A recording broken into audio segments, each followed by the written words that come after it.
Welcome to Shivani's kitchen. আশা করি তোমরা সবাই ভালো আছো, সুস্থ আছো। তো আজ আমি বানাতে চলেছি আমের আচার। তার জন্য আমগুলো কেটে ভালো করে ধুয়ে একটু নুন, হলুদ আর কাশ্মীরি লঙ্কার গুঁড়ো মাখিয়ে 2 থেকে 3 ঘন্টা রোদে শুকিয়ে নিয়েছি।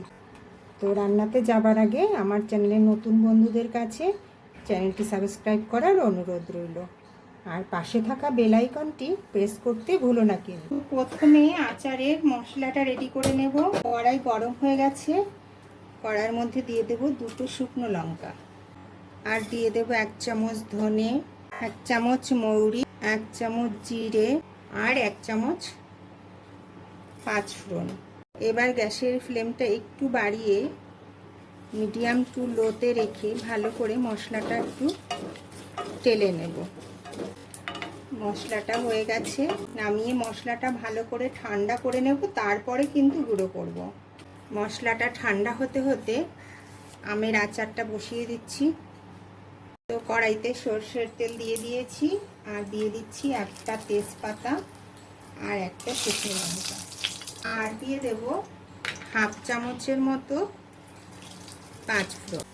গ্যাসের ফ্লেমটা কিন্তু এই সময় কমিয়ে নিতে হবে। এবারে এই যে নুন, হলুদ আর লঙ্কা মাখানো যে আমগুলো আমি শুকিয়ে নিয়েছি সেটাই তেলের মধ্যে দিয়ে দেব।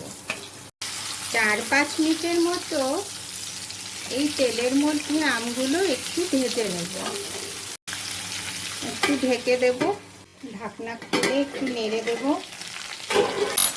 রোদে তো শুকিয়ে নিয়েছি, তাছাড়া যেটুকু ময়েশ্চার ছিল সেটা এইভাবে একটু ভেজে নিলাম, তাতে পুরোটাই শুকিয়ে গেছে। যদিও কিছুটা কাশ্মীরি লঙ্কার গুঁড়ো আমি দিয়েছিলাম, তবু আর একটুখানি কাশ্মীরি লঙ্কার গুঁড়ো দিয়ে দিচ্ছি, আর একটু হলুদও দিয়ে দেবো, সামান্য, খুব বেশি নয়। আর দিয়ে দিচ্ছি 1/2 চামচের মতো বিট নুন। প্রথমে আমি আমগুলোতে যে নুনটা মাখিয়েছিলাম সেটা কিন্তু নর্মাল যে হোয়াইট সল্ট সেটাই দিয়েছিলাম। এখন একটু বিট নুন দিলাম যাতে করে আচারের টেস্টটা খুব ভালো আসে। তো ভালো করে মিশিয়ে নিয়েছি। এবারে দিয়ে দেব গুড় আর চিনি। মানে আমি গুড় আর চিনি দুটো মিলিয়ে আচারটা করব। তোমরা চাইলে শুধু গুড় বা শুধু চিনি দিয়ে করতেই পারো, বাট আমার এই দুটো মিলিয়ে করলেই বেশি ভালো লাগে টেস্ট, তাই দুটো মিলিয়েই করি। তো এখানে দিয়ে দিচ্ছি ওই 100 গ্রামের মতো গুড়, খুব বেশি নয়। এই 400 গ্রামের মতো চিনি দিয়ে দিচ্ছি। টোটাল 500 গ্রামের মতো গুড় আর চিনি মিলিয়ে দিলাম। গ্যাসের ফ্লেমটা কিন্তু কমানোই থাকবে। এবার ভালো করে মিশিয়ে নেব। জল কিন্তু একদমই দেব না, এরকম ড্রাই ড্রাই মনে হচ্ছে, কিন্তু চিনি গললে পরে, চিনি আর গুড় দুটোই যখন গলে যাবে আর আমটাও যখন আস্তে আস্তে সিদ্ধ হয়ে যাবে, তখন এটা মাখামাখাই হয়ে আসবে। তো মোটামুটি মিশিয়ে দিয়েছি, এবার আবার ঢেকে রাখবো। এদিকে আমার মশলাটাও একটা জারে নিয়ে নিয়েছি, ঠান্ডা হয়ে গেছে, এটা গুঁড়ো করে নেব। মাঝে মাঝে ঢাকনা তুলে একটু নেড়ে দিতে হবে। চিনি গলতে গলতে আমগুলোও সিদ্ধ হয়ে যাবে, আর আমের মধ্যে মিষ্টিটাও ভালো করে ঢুকবে। আবার ঢেকে রাখবো। প্রায় 10 থেকে 15 মিনিট আমি জ্বালিয়ে নিয়েছি চিনি দেওয়ার পরে। তো আমগুলোও বেশ সফট হয়ে গেছে, আর একটু হবে। আরও 5 মিনিট রান্না করে নিলাম।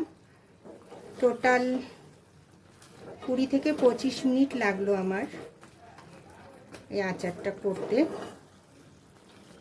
গ্রেভি এইটুকু রাখবো, কেননা এখন গরম রয়েছে তাই এরকম মনে হচ্ছে বেশি বেশি, কিন্তু যখনই না ঠান্ডা হবে তখন এটা পুরোটাই টেনে যাবে। তো এবার আমি যে মশলাটা করে রেখেছিলাম, ভাজা মশলা, ওটাই এখানে 2 চামচের মতো দেব। এবার একটু ভালো করে মিশিয়ে নেব। তো বন্ধুরা, আমার আমের আচার বানানোর রেসিপি যদি তোমাদের ভালো লেগে থাকে তো তো লাইক শেয়ার অ্যান্ড কমেন্টস করে জানাতে ভুলো না কিন্তু। আবার ফিরে আসবো নতুন কোনো রেসিপির সঙ্গে।